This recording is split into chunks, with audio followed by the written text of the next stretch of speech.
Hello everyone. आज हम बात करेंगे एमक्यूटीटी के बारे में, जो कि एक बहुत ही इम्पोर्टेंट कम्युनिकेशन बैकबोन है आईओटी के लिए। आईओटी में छोटे छोटे डिवाइसेस एक दूसरे से बात करते हैं। एमक्यूटीटी उन्हीं डिवाइसेस के बीच में कम्युनिकेशन को सिंपल, फास्ट और रिलायबल बनाता है। तो चलिए शुरू करते हैं। सबसे पहले समझते हैं कि एमक्यूटीटी क्या है एक्चुअली में। एमक्यूटीटी का फुल फॉर्म है मैसेज क्यूइंग टेलीमेट्री ट्रांसपोर्ट। ये एक लाइट वेट और सिंपल मैसेजिंग प्रोटोकॉल है। लाइट वेट का मतलब ये बहुत कम रिसोर्सेज यूज करता है। मतलब आपके आईओटी डिवाइसेस जैसे सेंसर, माइक्रो कंट्रोलर, छोटी मेमोरी और लो पावर वाले डिवाइसेस भी इस प्रोटोकॉल को इजीली यूज कर सकते हैं। ये स्पेशली डिजाइन किया गया है उन डिवाइसेस के लिए जो लो पावर और लो बैंडविड्थ पर काम करते हैं। अब क्वेश्चन ये आता है कि हमें एमक्यूटीटी की जरूरत ही क्यों है। सबसे पहले तो हमें ये समझने की जरूरत है कि आईओटी डिवाइसेस छोटे होते हैं और वो कम पावर पे काम करते हैं।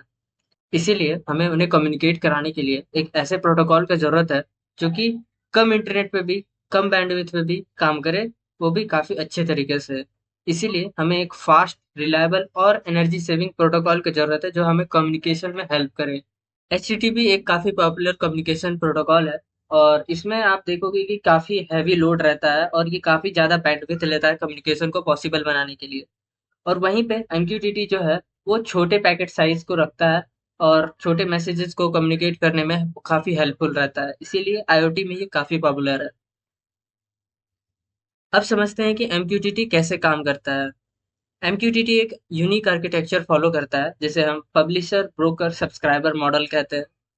इसके तीन मेन कंपोनेंट्स हैं, जो कि हैं पब्लिशर, ब्रोकर और सब्सक्राइबर। इनको हम तीनों को इंडिविजुअली देखते हैं अभी हम। सबसे पहले तो पब्लिशर, ये वो डिवाइस या फिर आप कह सकते हो कि एक कंपोनेंट है जो कि डेटा को सेंड करता है। मतलब आपके पास एक आईओटी डिवाइस है जो कि टेम्परेचर सेंसर से टेम्परेचर डेटा को रीड करता है और उसे वो एमक्यूटीटी के थ्रू पब्लिश करता है। अब पब्लिश करने के बाद ये पब्लिश करके डेटा को भेजता है ब्रोकर के पास। ब्रोकर एक ऐसा सेंट्रल हब है जहाँ पे आपके पास डेटा आते हैं पब्लिशर्स के थ्रू।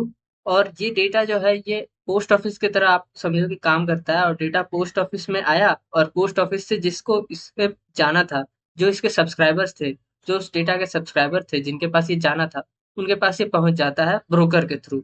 तो सब्सक्राइबर ऐसे डिवाइसेस हैं या एप्स हैं जो कि जो पब्लिशर डेटा पब्लिश किया उसको चाहते हैं।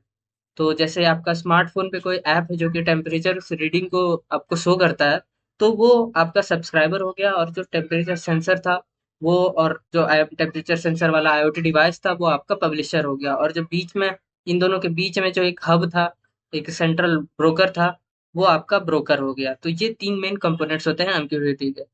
और इसका एक रूल है एमक्यूटीटी में कि पब्लिशर जो है वो डायरेक्टली सब्सक्राइबर को डेटा नहीं भेजते हैं, वो दोनों ब्रोकर के थ्रू कनेक्ट होते हैं। और इसके बहुत सारे फायदे हैं, जो कि हम लोग आगे जाके एमक्यूटीटी में जब डिटेल में जाएंगे तब समझेंगे। अभी हम ओवरव्यू ले रहे हैं।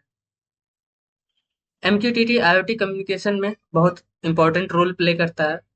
अगर आप आईओटी को देखे हो तो सेंसर्स रियल टाइम में डेटा को पब्लिश करते हैं, जैसे टेम्परेचर, मोशन या जीपीएस लोकेशन।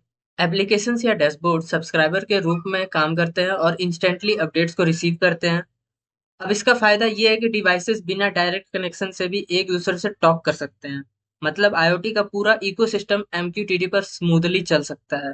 ये फ्लेक्सिबिलिटी एमक्यूटीटी की सबसे बड़ी स्ट्रेंथ है। अब हम लोग देखेंगे फीचर्स ऑफ एमक्यूटीटी। एमक्यूटीटी जो है वो एक लाइट वेट और एफिशिएंट प्रोटोकॉल है। लाइट वेट का मतलब हुआ कि एमक्यूटीटी उतना ज़्यादा प्रोसेसिंग पावर नहीं लेता है और काफ़ी कम प्रोसेसिंग पावर और काफ़ी कम बैंडविड्थ पे ये अच्छे से काम करता है। और ये सिक्योरिटी पे प्रोवाइड करता है, जैसे टीएलएस और एसएसएल। और ये वर्क करता है अनरिलायबल नेटवर्क्स पे भी। मतलब आपका जो अगर नेटवर्क है वो डिस्कनेक्ट हो रहा है फ्रिक्वेंटली, फिर भी ये मैसेज को पहुंचाने में सक्षम रहता है, क्योंकि ये क्वालिटी ऑफ सर्विसेज को इम्प्लीमेंट करता है, जिसमें आप प्रायोरिटी सेट कर सकते हो कि मैसेज को कितनी बार रिट्राई किया जा सकता है। और ये लो पावर कंजम्पशन रखता है, मतलब काफ़ी कम पावर पे भी काफ़ी एफिशिएंटली काम करता है। और ये सपोर्ट करता है लास्ट विल मैसेज को, जिसमें कि अगर आपका डिवाइस जो है वो सडनली डिस्कनेक्ट हो जाए, तो वो प्री डिफाइंड मैसेज जो है वो सेंड हो जाता है। और ये स्केलेबल भी है, जो कि काफ़ी सारे डिवाइसेस को एक साथ कम्युनिकेट करवा सकता है एक दूसरे से। अब देखते हैं कि एमक्यूटीटी के रियल लाइफ एप्लीकेशंस को। सबसे पहले तो स्मार्ट होम में लाइट्स, फैन और सिक्योरिटी कैमरास एमक्यूटीटी से कनेक्ट होते हैं।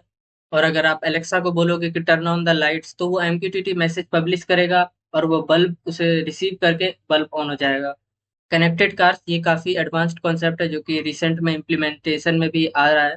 जैसे कि GPS updates, engine diagnostics, traffic information सब एमक्यूटीटी के थ्रू ट्रांसिट हो सकते हैं। हेल्थ केयर में पेशेंट मॉनिटरिंग सिस्टम्स में भी heart rate, blood pressure continuously track होते हैं एमक्यूटीटी से। इंडस्ट्री 4.0 में मैन्युफैक्चरिंग मशीन्स का डेटा क्लाउड डैशबोर्ड पर रियल टाइम में दिखता है। प्रोडक्शन मॉनिटरिंग, प्रिडिक्टिव मेंटेनेंस ये सबसे पॉसिबल हो पाता है।